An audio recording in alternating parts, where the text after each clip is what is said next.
This is Radiant Voices Media. Hi, and welcome to the Jordan Kinda Knows Something show, where I'll be talking about health, fitness, life, and anything else I kinda know something about.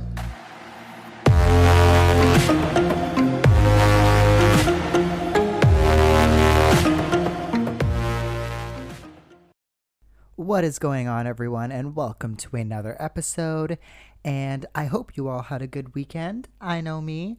I just worked this weekend. Didn't really have anything special studying. I have exams coming up, so yeah, that was my weekend. But I do have a story that I want to tell you. So I was in the city, I believe, walking down the street, going to a shop to pick up something that I had ordered.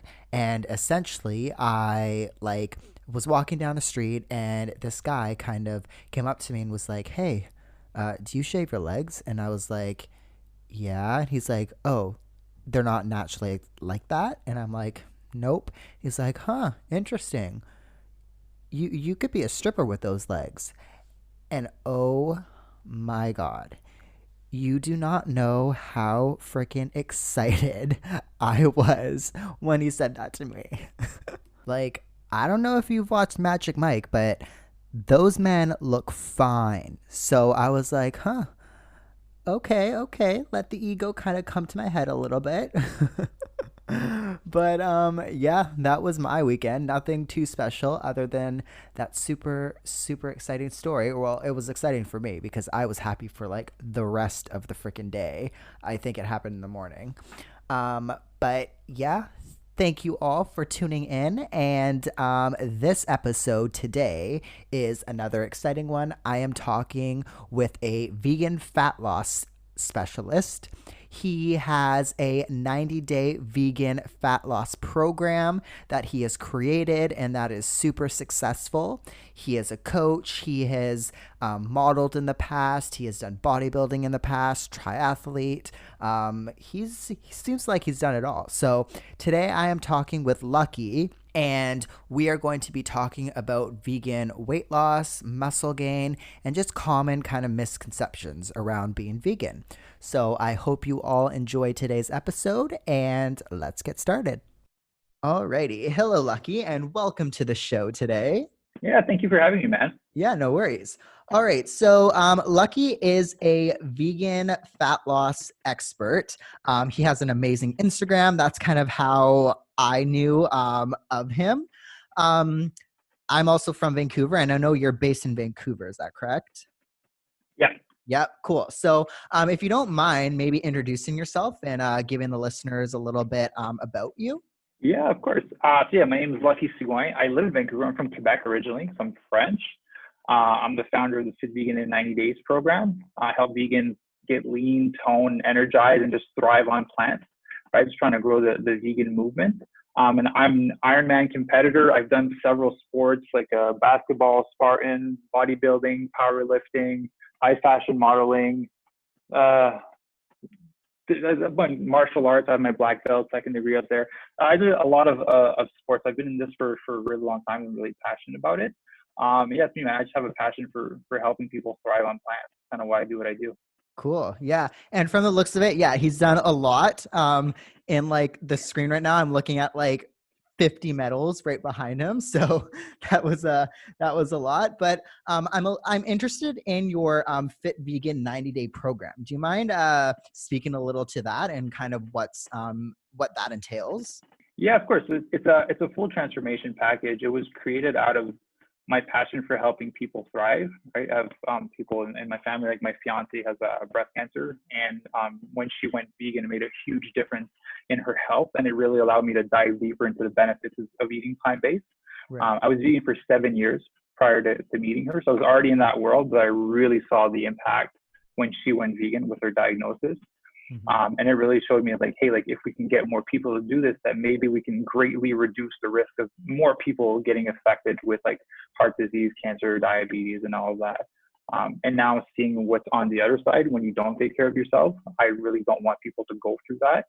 And that's kind of what motivated me to just do the program for vegans. Like, you have to be vegan or go vegan for 90 days to join the program. Right. And the other aspect is also, because I guess I mentioned, I've done a lot of different sports and I've had different types of coaches. Mm-hmm. I've had really good ones and really bad ones. Yeah.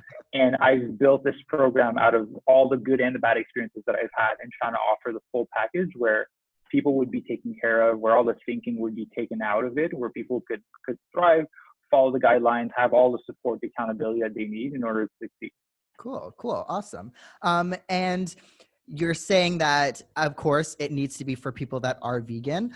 Has there been much interest for people that are not vegan and have decided to be vegan for the 3 months? Yeah, man, I said about 50% of people. Oh, cool. Awesome. Yeah, it's just because when I first went vegan, I was a power lifter when I went vegan. Okay. So eating, I don't know if you saw my post, but I was eating a dozen eggs for breakfast, 3 chicken breasts every 3 hours. It was insane, the amount of meat that I was eating. Right. I got recruited for high fashion modeling, decided to go vegan to lose the weight. And it was the next day. So I went from a dozen eggs for breakfast to a bowl of blueberries and dates. Right. And I had no idea how to eat, what recipes to make. Yeah. So a lot of people are interested in the guidance, right, of going vegan, because now I'm providing the recipes and all of that. Right. And I guess that's a good thing for people like you and myself. When I first switched to vegan, it was overnight. I'm the type of person that needed to do it overnight or nothing happened. So I'm very impulsive like that, and I need to make impulsive decisions. Sometimes it's good, sometimes it's not. But anyways, yeah. It always works out in the end. Yeah, it always does. But yeah, no, I guess having that guidance for someone who may want to try vegan, or someone who doesn't exactly know what it entails, I guess having that in guidance is super fundamental and super helpful, because I think for myself too included, one of the hardest things was I had no recipes. I was eating the same thing day after day after day. I was using like probably the most bland seasonings. Like, it was just total crap show. And like, even now I'm still learning year by year. Like, I've been vegan for 6 years now. My meals always aren't the greatest, but you definitely learn. So it's probably super beneficial for people that are switching and don't know anything about being vegan. Yeah, especially people that have been, because going vegan, right, when you went vegan was about the same time as me, right? There wasn't as many options, as many products in the grocery store. So for us, we were forced to eat whole food plant-based, because that's pretty much all we had. Yeah. But now with all the fake meat, like, and all the processed food that's available, a lot of people are going vegan to use obviously the benefits of health, but losing weight, right? They always hear about, like, when you go vegan, you lose weight, but that was back in the day when you only had to eat whole food plant-based. Yeah. And now with all the processed food, people are putting on weight when they go vegan.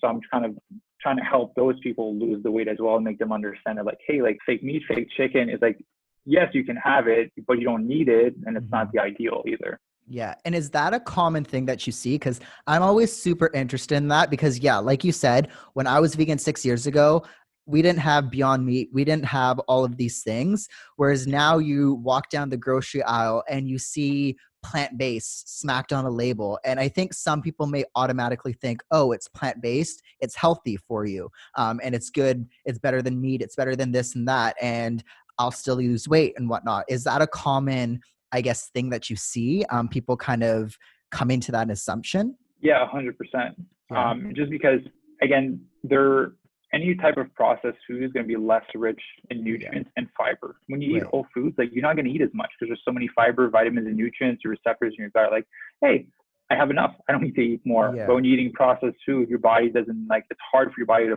put a cap on that. Right. Okay. Now, when people come to you, or when people are looking to start to lose weight, where essentially do they start? Where can people start? Because again, like you said, there's so many choices out there. There's so many things that people need to think about. What is one of the first things that people need to start thinking about when wanting to lose weight while being vegan? Oh, in terms of a weight loss perspective, you want to look at your calorie intake. Okay. Right. At the end of the day, I don't want to say it, like, it is calories in versus calories out, but it is also about the quality of the food that you're eating. Right.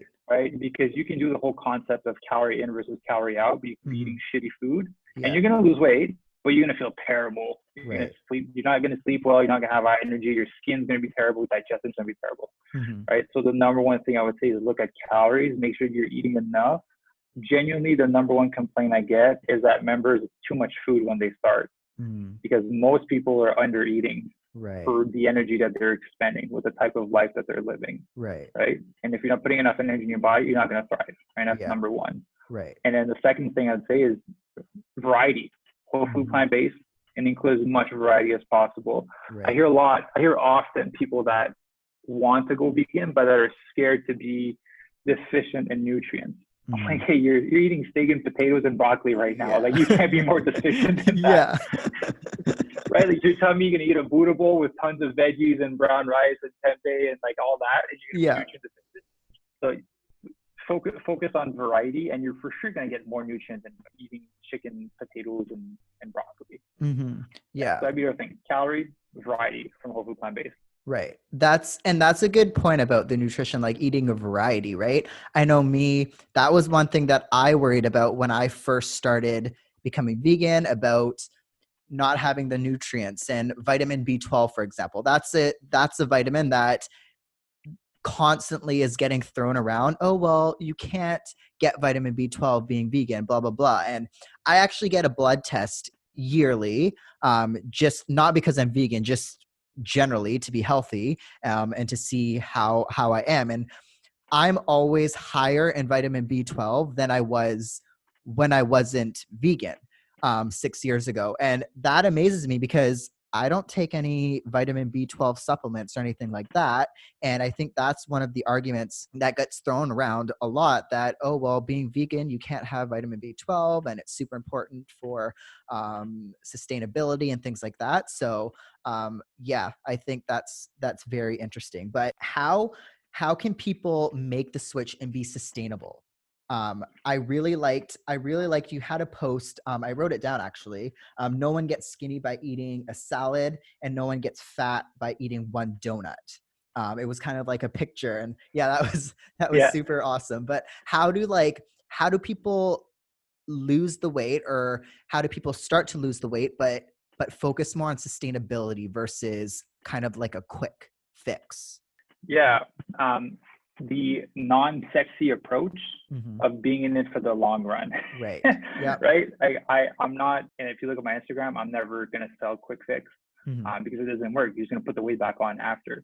Right. And I had another post that said, like, who cares if it takes you 6 months or 12 months to reach your ideal body? Right. You've probably been at it for 10 years anyways. Right. What if it takes you a year to reach it? And honestly, slow and steady is the name of the game. And there's a concept called reverse dieting. I'm not sure if you're familiar with it.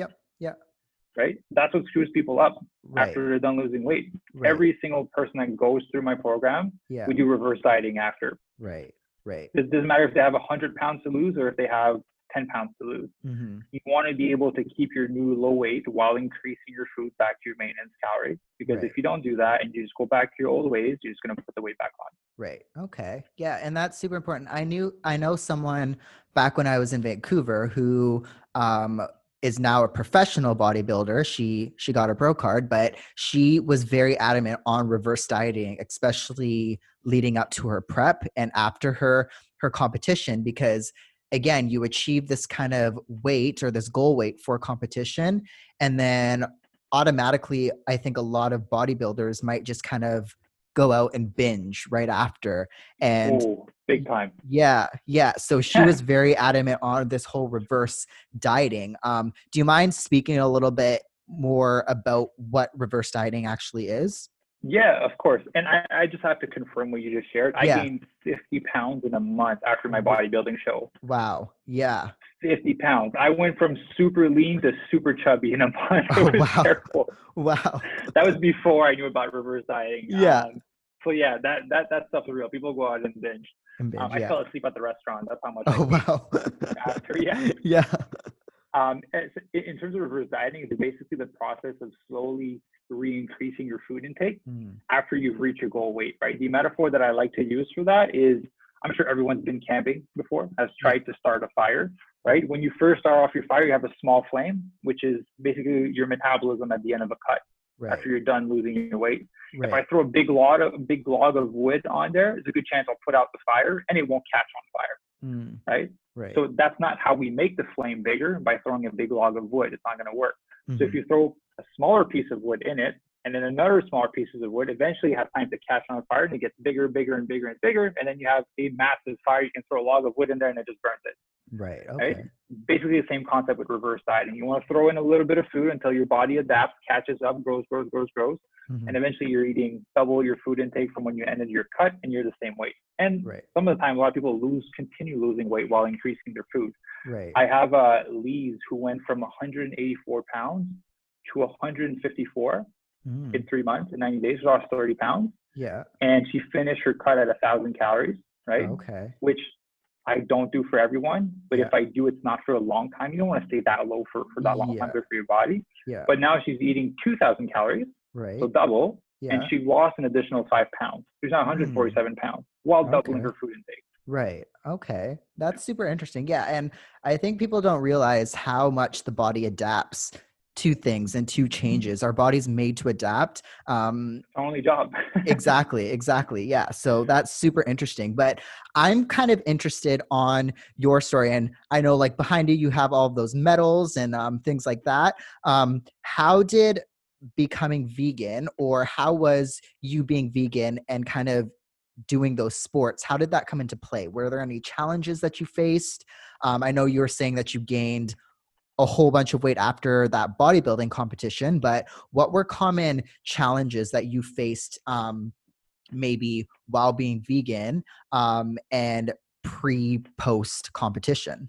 Yeah. So when I was bodybuilding, I wasn't vegan. Right. Okay. I went vegan. I did bodybuilding and powerlifting, Okay. and then I got recruited for high fashion modeling. Mm-hmm.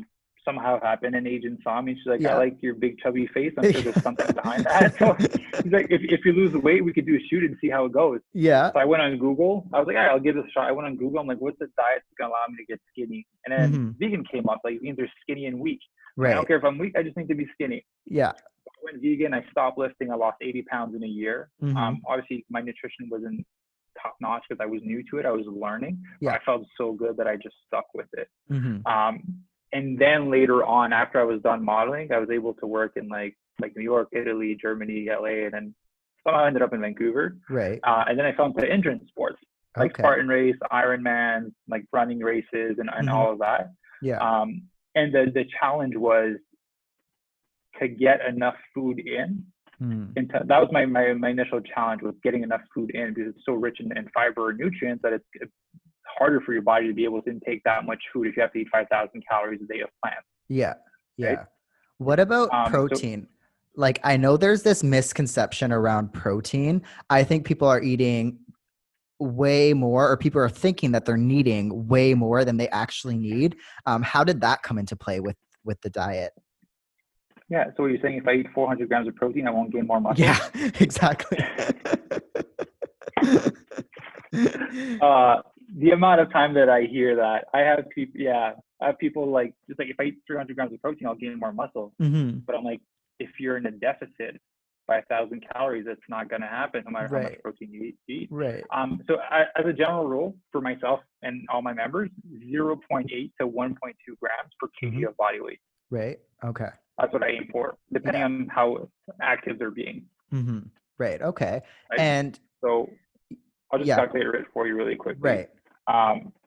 So I'm 190 pounds, Okay. 6'4". Mm-hmm. So on the low end, that's 69 grams of protein per day. Right. So between 69 and 103 grams of protein per day for 6'4", 190 pounds. Yeah. When I was training like 15 hours a week. Just to put that in perspective for people. Yeah. That's a super good point, because I know I've spoken about this before too in another episode, but I like that ratio that you were speaking to. I know of that as well. And that's what I follow now. Before, when I first learned about that ratio, I'm like, oh, well, if I get like a little bit more, it's probably better. The more the merrier. And I gained no more muscle than I did now. Like, now I eat probably the lower side of that, and I'm able to gain a lot more muscle, and I'm able to perform a lot better versus when I was eating like the 1.3, for example. I was like oh no, 1.2, that seems low. I'm going to go for 1.3, 1.4. And it wasn't sustainable at all. I was eating a Yeah, lot of just take the protein. extra carbs instead. Yeah, yeah, exactly. um, but what is essentially, I saw another post that you made about morning routine. What does your morning routine look like? Because I'm a big believer in morning routine, and I think your morning routine sets up the day for success. So what does your morning routine look like?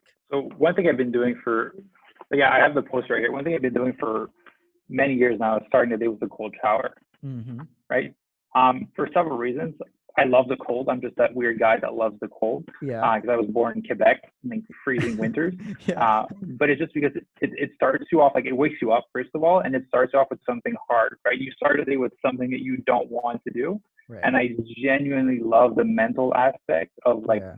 about when you're about to step in the shower, you feel like you're gonna die. Mm-hmm. You're just like, oh my god, this is gonna be so painful. Yeah. But then you just have to catch yourself, and you're like, I won't die. Yeah. I'm just gonna be cold, right? Yeah. And you jump into it, and you just conquered that. I think that's a great way to start the day. Mm-hmm. And then I like to do meditation, 5 to 10 minutes, depending on how much time I have in the morning. Mm-hmm. I have my Christian gratitude journal, so I just read a verse from the Bible.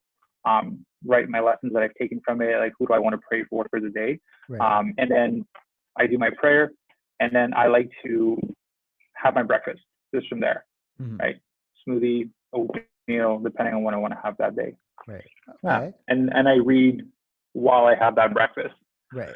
Right now I'm reading The Success Principles by Jack Canfield. Okay. Amazing book. Amazing really book. Powerful. Okay, I'll have to write that on my list. Do you read it or do you listen to like Audible or whatever? I like reading it. Reading it? Okay. I found that if I listen to it, I'm doing other things and I'm not really paying attention to what I'm listening. So I'm missing a lot of it. Yeah. And that one has exercises in it. Okay.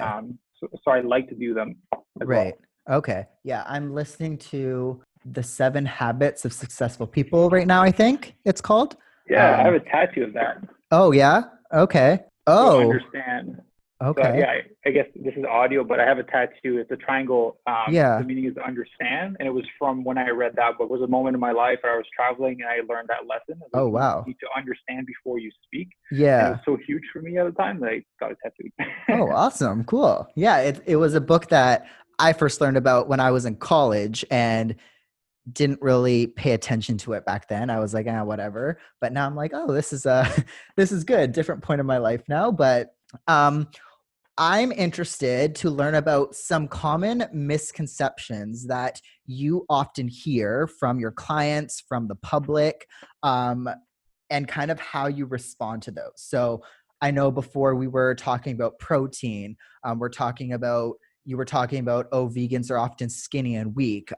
What are some common misconceptions that people come to you with that you kind of have to respond to? Well, that carbs make you fat. That's a huge one, right? Especially going vegan, that you can't really get away from carbs. So I just explain to people like it is possible to get lean on a high carb diet. And that's why I like the transformation pictures. I'm like, hey, this person's eating like 400 grams of carbs a day and they lost 15 pounds, right? Yeah. So that's a big one, that carbs are going to make you fat.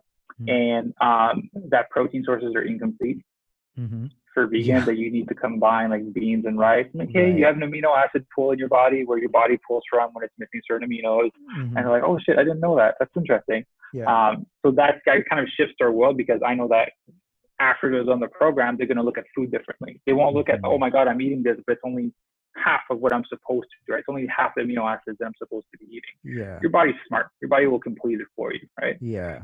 So that's a huge one for the protein, and that they don't need as much as they think they do. Because when they put on lean muscle and they lose 20 pounds and they're eating 70 grams of protein a day, they're like, how is this possible? How did I achieve that? Yeah. Wow. Yeah. Yeah, I like that. I like that first one and the second one too, because I think that's something that I think in the beginning I thought, oh, well, I need to be pairing this and that and this and that. And it was just becoming too much. Whereas, yeah, like you said, your body has these reserves, and a lot of these incomplete proteins that people like to think are incomplete. In reality, it's just that they don't have as high concentrations as one amino acid than the other. Like they have what what you need. It just may be lower than the other. And the whole carb thing, like that's something that I experience. I generally respond well to very high carb diet. I always have been. So I've never been afraid of carbs, but it's definitely something like you've mentioned a multiple times. It's the quality of foods. I'm sure that comes into play, right? Can I add something just for Yeah. all the listeners going to be listening that Yeah. are doubting what I'm saying about the high carb thing? Oh, for sure. To get it out of their mind forever. Yeah. So a lot of people, because of marketing, right? The Atkins diet, the keto diet has been really popular for people losing a whole bunch of weight, right? Yeah. So there's a thing called muscle glycogen in your body, which is stored glycogen, so carbohydrates from food that you're eating, and it's your body's primary source of energy. It's always top, right? It's like a full tank, right? But as soon as you go keto and you cut carbs, you're depleting that tank of energy. But that tank of energy can weigh 8 to 12 pounds of just glycogen. So you're not losing fat, you're just losing glycogen. Right. So that's why you get really fast weight loss. When you cut out carbs, you're losing that, you're emptying that glycogen tank. So you're not actually losing fat. And then you start to lose fat. But the issue is your body's primary source of energy that it loves is carbohydrate, which turns into glycogen. So as soon as you have carbs, your body's going to start stocking up that tank. And that's why you put on weight. You're not putting on fat, you're just storing your glycogen tank. Right. So if you never empty it, and you do a calorie deficit and you do all your training, then when you eat carbs, you're never going to put on weight because your glycogen tank is full. Right. Right? So that's what I like to share to people is you have a glycogen tank, keep it full. You'll never have weight fluctuation because of carbs. Right. And that's super good point too, especially like going back to that vegans are always skinny and weak. I guess like the more glycogen stores that you have, the more full you look as well. Like your muscles are full essentially. So you don't get that small feeling. I know me, like even bodybuilders in generally, like you give a bodybuilder a banana and they look full. You know what I mean? Like veins pop out and everything. Yeah, exactly. Before a show, that's what you do. You cut out your carbs for a few days and then you eat like wherever people usually it's like cheesecake and like a bunch of sugar and carbs so that you feel out before you step on stage. Right, exactly. So same principles I'm assuming you just talked about. That's awesome. Now for people like in going or sticking to this topic, I guess, for people that may come to you or that are listening that want to gain muscle on being vegan, what are some common tips that you may recommend for them? Or some things that they need to be thinking about? Definitely strength training. Right. That'll be one thing. You can't really do much without it. You're not going to gain muscle while running and doing just cardio. And you need to be in a caloric surplus. Right. But not a huge one. Like don't do the whole like extra 500 calories. You're just gonna get chubby. Don't do that. Just add an extra 200 calories, 200, 250. Be more of a lean bulk to put on lean muscle. It's the same thing as for weight loss. If you're trying to get quick results, you're gonna lose it faster. If you're trying to get quick results and like gaining weight, you're just gonna put on more fat. Right. So make sure you hit the same ratio of protein, 0.8 to 1.2. Go in a side calorie surplus, strength training. May focus on recovery because that's where your muscles are going to grow. Right? Sleep well, stretch, foam roll, take your ice bath, do whatever you need to do, and then just be patient. Right. And I guess that's where like the whole concept of clean bulk versus dirty bulk comes into play. The quality of foods, I'm assuming. Sucks. Yeah. You feel bad, you look bad. Yeah, it's not fun. But how many like a cloud? Yeah. How many times a week do people need to work out? So I think this is also another one or another misconception about let's maybe go back to losing weight. There are some people out there that may think that they need to go to the gym 2 or 3 times a day to lose or to reach their threshold or wherever they want to be at. Where do you kind of guide people in that sense? And what are some common tips that you would give them? Yeah. So minimum 3 times a week. Right. Of strength training for sure, because you need to build lean muscle. You need to strengthen your body. Yeah. And honestly, like if you understand the concept that your body is an adaptation machine, right? The only reason we've been able to survive for thousands of years. Right. And it's the same concept with nutrition. If you give your body a certain amount of food, it will adapt to that, right? If you maintain your weight at 2,000 calories and you eat 600 calories, your body's going to start shutting down certain systems. Right. You won't move your hands as much. You won't be like as energetic just because there's not enough energy coming in for that. Mm-hmm. It's the same thing with training. If you start off your program by training 2 times a day, 6 days a week, right? First of all, you can be so sore that I can guarantee you that you won't be able to stick with that, right? It's going to be too much. It's unrealistic for most people's work and life schedule. Yeah. But second, your body's going to get used to it at one point. Where do you go from there? You add a third session per day? Do you go longer on your workouts? You're going to spend your whole life working out. Yeah. Right? So start with something that's already challenging where you're at, and then start adding from there. Right. Okay. Right? I understand that people are eager to want to lose weight or to want a transformation. Yeah. But at the end of the day, is if you're like, I'm gonna work out every day. Like people know when it's New Year's, I'm gonna work out every day. I'm like, first of all, you won't be able to maintain that. You have life, stuff's gonna come up, right? Don't set yourself up for failure. Start with 3 times. You can maintain 3 times and you feel good, let's go for 4. Yeah. Right? And let's just go from there. Right. Right? Okay. Yeah. That's what I would say. Yeah, that's a good thing. And I, like, of course, nutrition probably comes into play a lot more than just solely working out, correct? Yeah, of course. Yeah, you have to both hand in hand. You can't just do one. Right. You can focus just on nutrition without training, but you won't look that great. Right. Okay. What is your personal go-to meal? So 7 years now, you've said you've been vegan. You've probably come a long way. And I know through your Instagram, all of your meals look good. But what is that one meal that you have every day or a couple times a week or whatever? What is your go-time meal that you're just like, this is a staple for me? It's funny that you asked that because earlier you mentioned, we always, as you've been vegan for a long time, right? That you have your certain meals, and let's say that they become less sexy and they look less good because you've been doing it for so long. Like, I don't need my Buddha bowl to look nice. I just want to eat, right? Yeah. So as the longer you've been vegan, you're like, I don't care. I'm just going to eat the food even if it looks like mush. Yeah. So I'd say my go-to, man, right now would be stir fries and smoothies. Okay. To stir fries, you put some tofu, some tempeh, or any like broccoli, carrots, celery. You put some brown rice or some quinoa, get some good sauce in there. You can put a lot, right? In a stir fry, you can make a massive plate of it. Yeah. And then just smoothies right now because it's really hot outside. So some strawberries, some mangoes, some oat milk, some hemp seeds, maybe some protein powder if I need to. Right. Just to change the flavor profile. Some maca, some spirulina. Yeah, just throw some spinach. I just play around with it. Name of the game, variety and nutrients. I just put whatever I have in my fridge. Yeah. And I guess the good thing about stir fries, because that's one of my go-tos too, is you can switch it up every day. So yeah, you're having a stir fry every day, but you can switch the veggies. You can switch. Sometimes I'll have tofu. Sometimes I'll have tempeh. Sometimes I'll just put like TVP in it or something like that. So you just switch it up every day and switch up the sauces. And it's like, it's a brand new thing every day. So man, if you switch veggies and you switch the sauces, you can make so many different combinations. Yeah. I know. One of my go-to now is there's this here in Australia, Nando's is huge. And peri peri chicken is huge. And they have like a peri peri seasoning. It's not a sauce, but it's like a herb blend. And you just mix that up with like your vegan milk and you make that with a sauce. That's like my go-to now. It's awesome. We have that here. I'm gonna try that.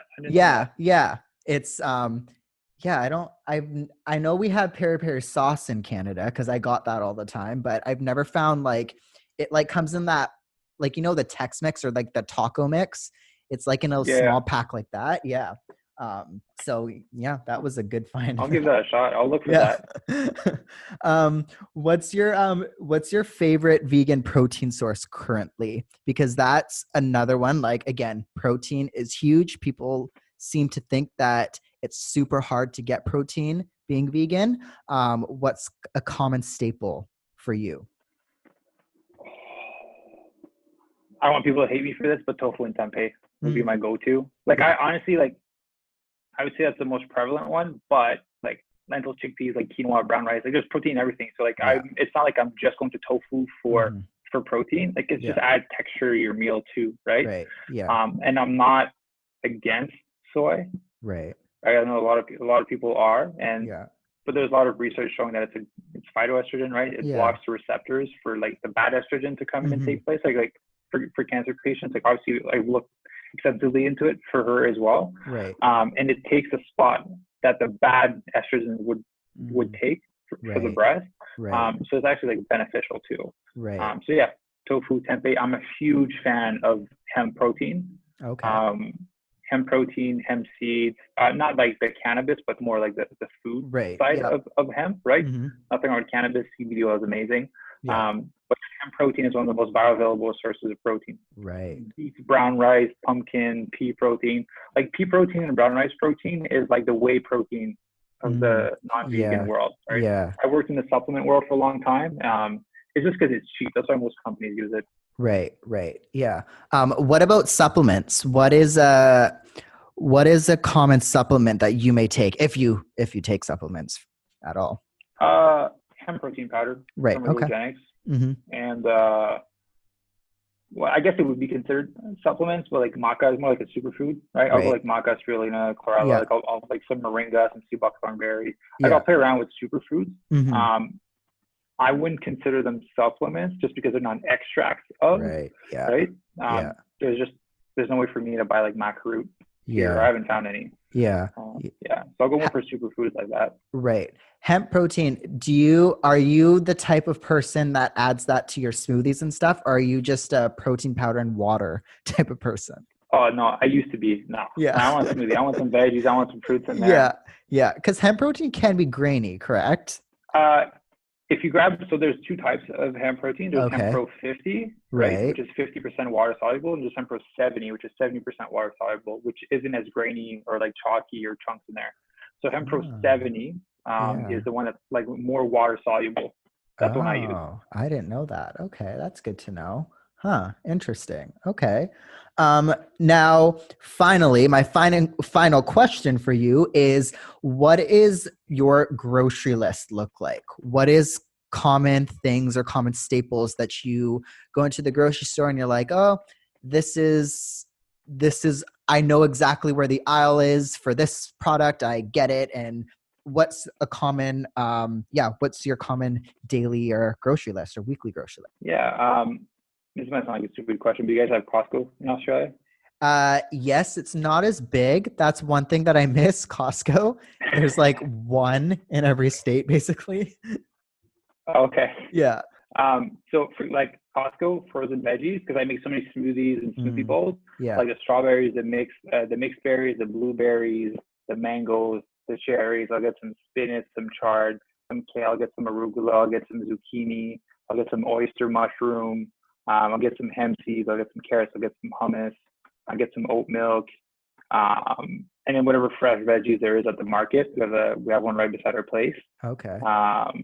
And yeah, man, some quinoa, some potatoes, like really like the basics of like being vegan. Right. But yeah, I always go for the fresh stuff. Yeah. But I like the frozen fruits because it's already frozen, so it makes a nice smoothie bowl instead of me having it to freeze it and take so much time. Right. Okay. Yeah. All right. Those are good. So good tips there. Yeah. Like, yeah. Do you ever buy the processed type of things for convenience or anything? For sure. Yeah. Well, yeah, I want to treat myself too sometimes. Right. Yeah, get some vegan ice cream. There's a company called Noosh Pop from Vancouver. So they have a killer popcorn, like vegan seasoning and all that. Everyone's really good. Right. And yeah, some vegan ice cream. Some local companies from Vancouver here. Okay. Yeah, those are like my go-to when I want to treat myself. And there's I don't know, when was the last time you were in Vancouver? February. Oh, Vegan Pizza House? Yeah. You heard of them? Is that in? On Kingsway? Yes. Yeah. Yeah, they have a killer like Hawaiian vegan pizza with like vegan ham and pineapple. I had that yesterday. It was good. Like that's a go-to. Yeah. Yeah, that's a good thing about Vancouver is if you're in Vancouver, there is vegan restaurant galore. Like there's so many options there. Yeah, even grocery stores. I mean, here in Australia, everybody listening, I'm sure you know if you're from Australia, vegan grocery stores or grocery stores here in general. One thing I like about here is if you go to one grocery store, you can get anything and everything you need. Whereas when I was in Vancouver, I had to go to multiple in a sense. So I had to go to like a Yeah. specialty store to get nutritional yeast and TVP, and then I had to go to this store to get that and that. Whereas here it's just I can go to my normal Woolies or Kohl's and just get everything that I need. Yeah. There's a vegan supply that opened up. That one has a good, it's all vegan, fully vegan store. Whenever you Yeah, come back down, that one's yeah. sick. I went to the one in Gastown all the time. It was my favorite, and they Nice. brought before I left. They brought there's a company called Dip Donuts Co. in Yeah. Vancouver. Yeah. And they brought the donuts there. They used to only sell them at like Old Crow and New West because I'm from New West. And then they brought them to Gastown, which was convenient for me as well. And yeah, it was amazing. That just puts an emphasis on like fitness people. Like we have some of those foods too, Oh yeah, right? Like for at the end of sure. the day, I'm not a robot that's just gonna eat kale all day. Yeah, exactly. I I have focus on that, but yeah. yeah, I have my box of Oreos every now and then, to be honest. Um, There you go. but thank you so much for being on the show today. Where can people find you? Social media, things like that. Yeah. So I say the main one that I'm mostly on is Instagram. So Okay. at Lucky Sigouin, Luckie Sigouin. If you just Right. type Lucky Luckie, I should be the first one that pops up. Right. Hopefully. Yeah. Yeah. Cool. Awesome. So I will put that in the show notes below, everyone. And I'm sure you can get to the website through there as well, right? Yeah. Yeah. I have Yeah. everything on my Instagram. Yeah. Cool. Awesome. Yeah. Thank you again for being on the show. Yeah, this was awesome. Dude, thanks for having me, man. I really appreciate it. Yeah, no worries. All right, everyone. That is it for today's episode. I hope you enjoyed today's episode as much as I did, and I hope you enjoyed learning a few things from Lucky. I know I did. I definitely did not know the hemp protein, for example, that there's like 0.5 and 0.7 water soluble ones. So that was very good to know. So yeah, I hope you learned a thing or two. This was another jam-packed episode, and it was super fun to record. So I hope you all enjoyed it, and I hope you all have a great week. I will talk to you all next Tuesday.